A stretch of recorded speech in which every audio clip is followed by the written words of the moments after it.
अब इसको कह सकते हैं हलवा क्वेश्चन है। ठीक है, इसमें देखें हम इसमें इसको लेते हैं, अटेम्प्ट करते हैं F X is equal to 5x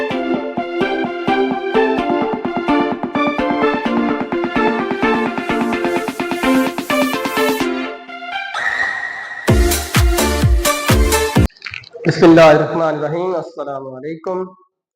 हम कर रहे हैं 9th मैथ और 9th मैथ में हमने 3.2 एक्सरसाइज कंप्लीट कर ली है। आज हम इंशाल्लाह करेंगे 3.3 एक्सरसाइज और 3.3 एक्सरसाइज में जो हमारे पास पहला क्वेश्चन है उसमें हमने फाइंड करना है रिलेशन। ठीक है, relation between two sets. Relation क्या होता है, सबसे पहले हम ये देखते हैं कि रिलेशन बेसिकली होता क्या है। अब हमारे पास एक सेट है 1 2 3 4। ठीक है, तो हमें इसका फाइंड करना है रिलेशन। जब हम इसका रिलेशन फाइंड करेंगे तो हम इसको किस तरह से लिखेंगे, हम इसको ए क्रॉस ए की शक्ल में लिखेंगे। ठीक है, और इसमें हम पहले 1 2 3 4 और क्रॉस 1 2 3 और ये 4। ठीक है, अब ये बेसिकली क्या हो रहा है, जिस तरह से मल्टीप्लाई होता है उसी तरह से हम इसको मल्टीप्लाई करेंगे इस सेट को इसके साथ, और जो मल्टीप्लाई होगा हम वैसे उसका आंसर नहीं लिखेंगे बल्कि हम उसका आंसर एक पेयर की शक्ल में लिख देंगे। तो वो जो पेयर का जो सेट बनेगा वो सारे क्या होंगे, इसके रिलेशन होंगे। अब देखें हमारे पास किस तरह से रिलेशन बनेगा।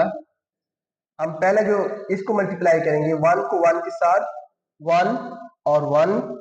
ठीक है, अब 1 को इस 2 के साथ, फिर 1 को नेक्स्ट 3 के साथ, फिर 1 को नेक्स्ट 4 के साथ।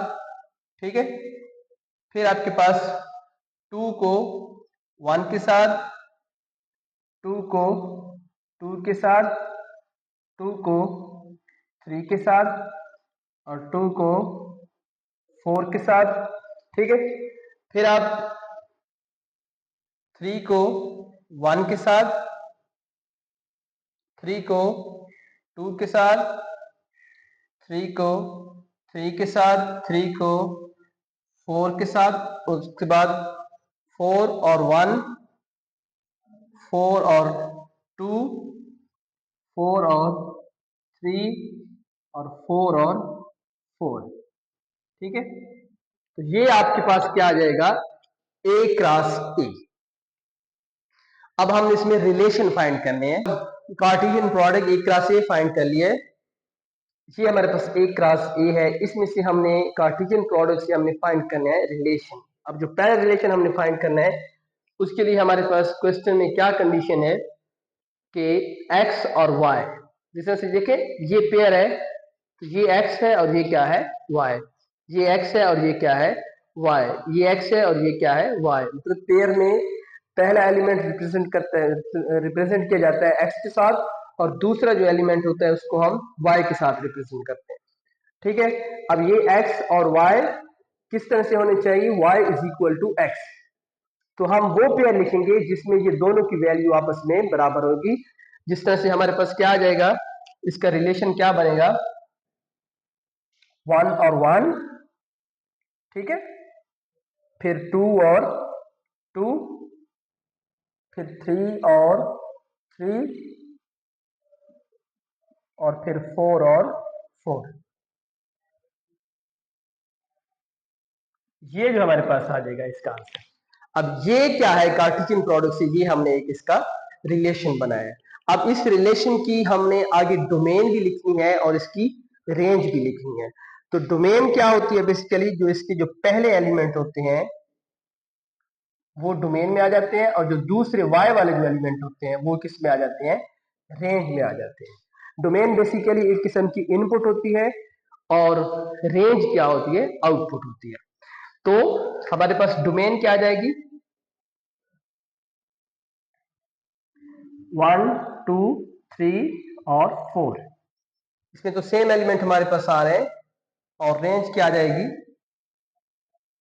1 2 3 4। ठीक है, अब ये हमारे पास हो गया। अब इसको देखें, ये जो उसका सेकंड पार्ट है उसमें हमने कौन सी लेने हैं, एक्स और वाई वो लेने हैं जिनको अगर आप जमा करें तो आंसर क्या आ जाएगा, 5 आ जाएगा। ठीक है, अब देखें, आप जमा करें इसको 5।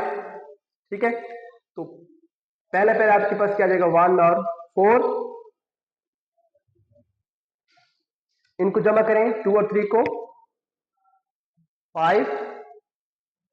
ठीक है, अच्छा 3 और 2 को जमा करें 5,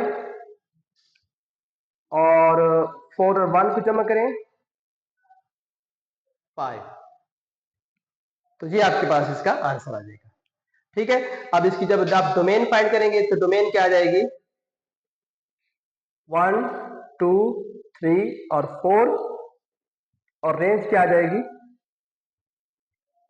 4 3 2 और 1।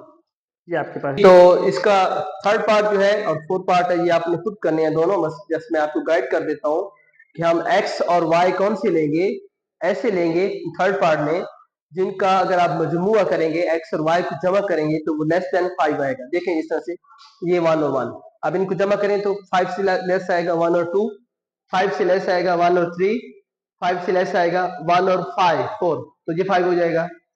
ये क्या आ जाएगा, लेस आएगा, ये लेस आएगा, ये 5 हो जाएगा, ये ग्रेटर हो रहा है, ये लेस आएगा, ये 5 हो जाएगा। ठीक है ना, और दूसरी कंडीशन ये क्या है कि अब जमा करें तो 5 से ग्रेटर है। क्वेश्चन नंबर 4 में जिस तरह से ये देखें 5 से ग्रेटर, तो ये 1 और 4 नहीं, ये 2 और 4। ठीक है ना, एक ये आ जाएगा, एक ये 3 और 3 आ जाएगा, 3 और 7 आ जाएगा, और 4 और 2 आ जाएगा, 4 और 3 और 4 और 4। ठीक है, तो ये आपके पास इसके आंसर आ जाएंगे। अब क्वेश्चन नंबर 2 है, क्वेश्चन नंबर 2 की जो एक्सरसाइज में जो सवाल दिए गए हैं उसकी जो फिगर 1 है, फिगर 1 क्या है, हमने बताना है कि ये फंक्शन है या नहीं है, और अगर है तो फिर कौन सी टाइप है। तो जो फिगर 1 है वो फंक्शन नहीं है। इसमें देखें कि आपके पास क्या आ रहा है, 1 ए से के साथ आ रहा है, और 1 किसके साथ आ रहा है, बी के साथ आ रहा है, और 2 सी के साथ आ रहा है, और 3 जो है डी के साथ आ रहा है। तो 1 जो है 2 बार आ रहा है, ठीक है ना, 1 ए के साथ भी और 1 बी के साथ भी। तो ऐसा रिलेशन जिसमें रिपीट हो रहा हो तो वो रिलेशन जो होता है फंक्शन नहीं होता। ठीक है, 1 अगर इस तरह से होता, 1 ए के साथ होता तो फिर इसको हम फंक्शन लेते। अब ये फंक्शन नहीं है। जो आपके पास फिगर 2 है, फिगर 2 को देखें तो उसमें क्या आ रहा है, एक जो है 1 से आ रहा है, बी क्या आ रहा है 3 के साथ आ रहा है, और सी जो आ रहा है वो 5 के साथ आ रहा है। तो ये 1 to 1 onto function, bijective function है ये। ठीक है, और फिगर 3 जो है, फिगर 3 भी 1 ए के साथ, 2 बी के साथ, 3 सी के साथ, तो ये भी हमारे पास 1 to 1 ऑन टू फंक्शन या बाइजेक्टिव फंक्शन है। ठीक है, और जो फिगर 4 है इसमें 1 किसके साथ आ रहा है, एक्स के साथ आ रहा है, और m जो है वो भी x के साथ आ रहा है, और n जो है वो z के साथ आ रहा है। तो ये जो फिगर है ये इनटू फंक्शन है हमारे पास। ठीक है, 1 to 1 या इनटू फंक्शन जिसको हम कहते हैं।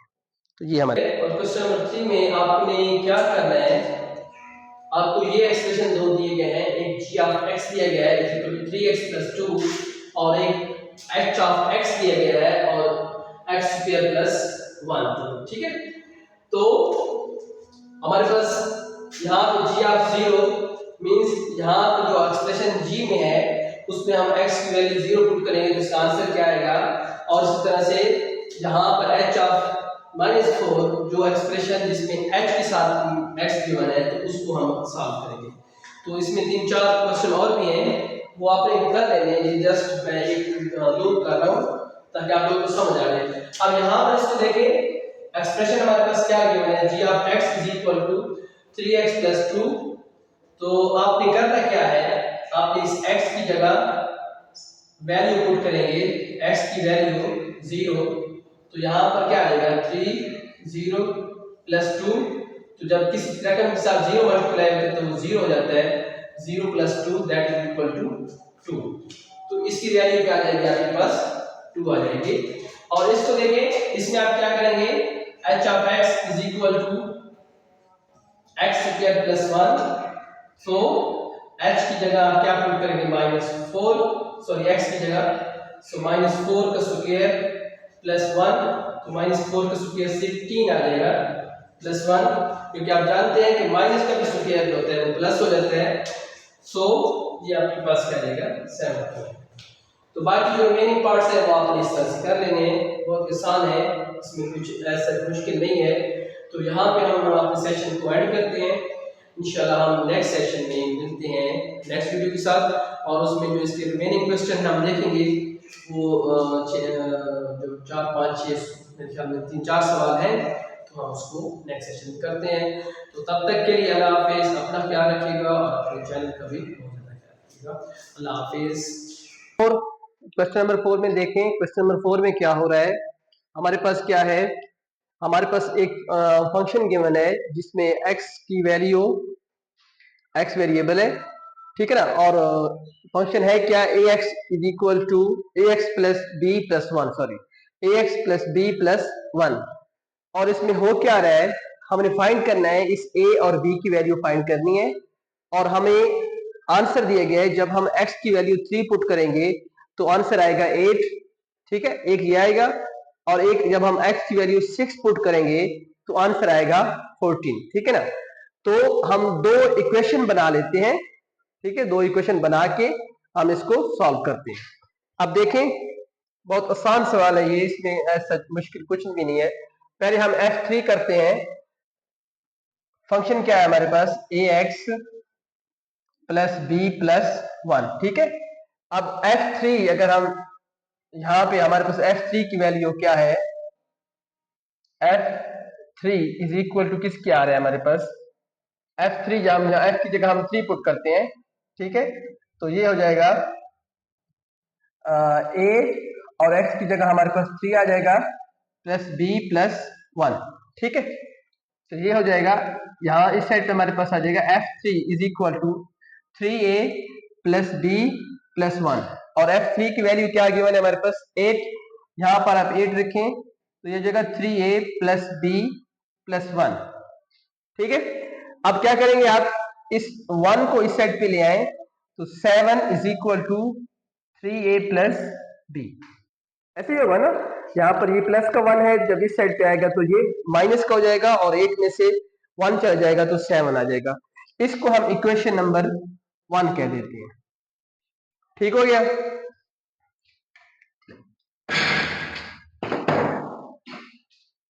अब हमारे पास इक्वेशन नंबर 2 हम सॉल्व करते हैं, जब हम x की वैल्यू 6 पुट करेंगे, इसमें F X is equal to A X plus B plus 1, ठीक है।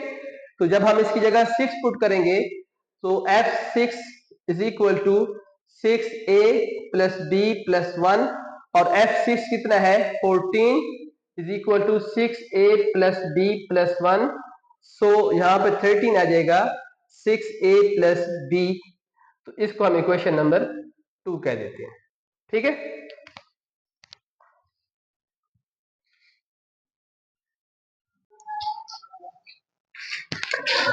जी, तो ये हमारे पास दो इक्वेशन आ गई, एक इक्वेशन नंबर 1 और एक इक्वेशन नंबर 2, ठीक है। अब देखें, हम इनको ऊपर नीचे लिखते हैं, पहले हम 7 is equal to 3a plus B, ये हमारे पास इक्वेशन नंबर 1 है, और 13 is equal to 6a plus B, ये हमारे पास इक्वेशन नंबर 2 है, ठीक है। अब यहाँ पे हम करते क्या है, हम इक्वेशन नंबर 1 से इक्वेशन नंबर 2 को माइनस करते हैं, या ऐसे कर लेते हैं ताकि इक्वेशन नंबर 2 से इक्वेशन नंबर 1 को माइनस करते हैं। तो पहले हम इसको लिखेंगे, ठीक है, और फिर हम 7, फिर हम दूसरी इक्वेशन को लिखेंगे, और हम क्या कर रहे हैं, इनको माइनस कर रहे हैं। जब आप माइनस करते हैं तो अलामत जो होती है वो चेंज हो जाती हैं, ठीक है। सो क्या होगा, b से b कैंसिल हो जाएगा, यहाँ पर क्या कितना बच जाएगा 6 is equal to 3a, 6a में से 3a चला जाएगा तो 3a बच जाएगा, और a आपके पास क्या आ जाएगा 6/3 दैट इज इक्वल टू 2, तो a की वैल्यू क्या आ गई 2 आ गई, ठीक है। अब आपके पास a की वैल्यू 2 आ गई, तो आप एक इक्वेशन में पुट कर दें, इक्वेशन नंबर 1 में पुट कर दें ए की जगह। अब 1 क्या है, 7 is equal to 3a plus B. ठीक है, अब आपके पास ए की वैल्यू क्या है, ये 2, तो आप 7 3 2 plus B, 7 is equal to 6 plus B. अब इस 6 को इस साइड पे ले आए, 7 minus 6 is equal to B, so B is equal to 1। ठीक है, ये आपका क्वेश्चन नंबर 4 है। क्वेश्चन नंबर 4 हमने सॉल्व कर लिया। हमने ए और बी की वैल्यू फाइंड करनी थी, तो ये हमारे पास ए की वैल्यू आ गई और ये बी की वैल्यू आ गई। जो क्वेश्चन नंबर 5 है वो भी सेम इसी तरह से है, उसमें भी आपने ए और बी की वैल्यू फाइंड करनी है, तो वो आप लोगों ने खुद करना है। क्या है आपके पास, आपको एक फंक्शन गिवन है और 5x प्लस 1 और f ऑफ x की वैल्यू 32 गिवन है, तो आपने इस x की वैल्यू फाइंड करनी है। बहुत आसान है, एक तरह का ये आप इसको कह सकते हैं हलवा क्वेश्चन है। ठीक है, इसमें देखें, हम इसमें इसको लेते हैं, अटेम्प्ट करते हैं। F X is equal to 5x plus 1। अब एफ एक्स की वैल्यू क्या है, 32, सो 5x प्लस 1। ठीक हो गया, इस 1 को उस साइड पे ले जाएं, माइनस हो जाएगा इसमें से, इस साइड पे 5x बच जाएगा, यहाँ पे 31 बच जाएगा, इज इक्वल टू 5x। 5 को डिवाइड कर दें आप, ठीक है, 5 से 5 कैंसिल हो जाएगा, x is equal to 31 over 5। ये आपके पास x की वैल्यू आ जाएगी। बहुत आसान सवाल है ये। इसमें हम देखें, हमारे पास फंक्शन है, ठीक है, और जब हम 1 की वैल्यू पुट करते हैं और जब हम x की जगह 1 पुट करेंगे और जब हम x की जगह -2 पुट करेंगे तो आंसर ये आएंगे। what we have to do, we have to find the value of c and d। ठीक है, c and d जो कांस्टेंट है यहाँ पर, तो बहुत आसान है। पहले हम f1 के लिए करते हैं, फंक्शन को लिखते हैं is equal to C x square plus D. So जब f1 पुट करेंगे तो इक्वेशन क्या बन जाएगी यहाँ पर, c और इसकी जगह 1 का square plus D, so f1 is equal to c plus T. f1 की वैल्यू क्या है 6, तो c प्लस टी। ठीक है, इसको हम इक्वेशन नंबर 1 कह देते हैं। ठीक है, और जहां पे हम इक्वेशन नंबर 2 बनाते हैं, इसमें वैल्यू पुट करेंगे x की जगह -2, so f -2 is equal to c -2 का square plus D. So f -2 10 है, ये क्या हो जाएगा 4c प्लस डी। ठीक है, आप इसको इक्वेशन नंबर 2 कह दें। ठीक हो गया, अब हम यहाँ पे क्या करते हैं, हम इक्वेशन नंबर 2 में से इक्वेशन नंबर 1 को माइनस कर लेते हैं। तो इक्वेशन नंबर 2 लिखें आप पहले, 10 is equal to 4c plus D और 6 is equal to c plus D. अब इनको माइनस करें, माइनस करेंगे तो सिंबल चेंज हो जाएंगे, तो d से d कैंसिल हो जाएगा। यहां पर क्या बचेगा भाई, 4 इज इक्वल टू 3c। ठीक है, so c is equal to 4/3। ये आपके पास c आ गया 4/3। अब एक इक्वेशन में पुट कर दें, दूसरी इक्वेशन में पुट कर दें, या इस 1 में पुट कर दें आप c की जगह उसकी वैल्यू, तो 6 is equal to c plus D है, तो 6 इज इक्वल टू c की वैल्यू क्या है 4/3 प्लस डी। ठीक हो गया, अब इस 4/3 को इस साइड पे ले आए, 6 minus 4/3 is equal to D. मैं यहां पे कर देता हूं, बहुत लो हो रहा है। 3 क्या आ जाए 6 minus 4/3 is equal to D, तो यहां पे 3 इसका एलसीएम आ जाएगा, तो 1 का table 3 time 18 minus 4 is equal to D. ठीक है, 18 में से 4 गए तो कितने बचेंगे, डी इज इक्वल टू 14/3। ये आपके पास डी की वैल्यू आ जाएगी और सी की वैल्यू आ जाएगी।